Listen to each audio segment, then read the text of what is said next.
Ate, buti naman kumain ka na. At least makakainom ka na ng gamot mo. Pwede bang 2 araw ka na lang sa Davao? Ibang klase rin ang ate ko, napaka-clingy. Hindi naman sa ganun.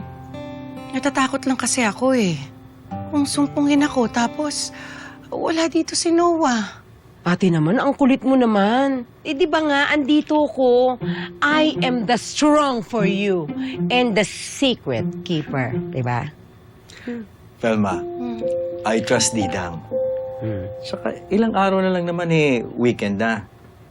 At pagbalik ko, kasama ko na si Emil. Ay, Emil?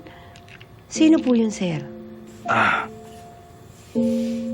Dr. Emil Yungke, pinsan ko na neurologist. Magpapa-second opinion to si Velma.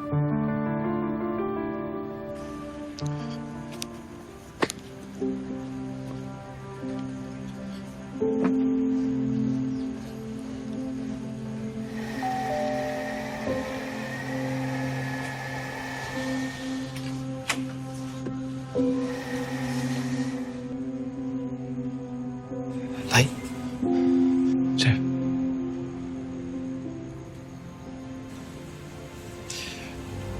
Uwi na tayo?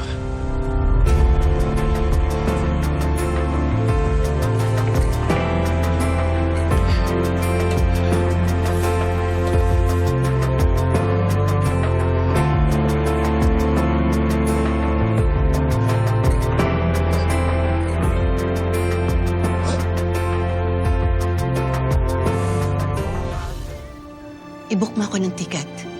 Sasama ako sa Davao mamaya.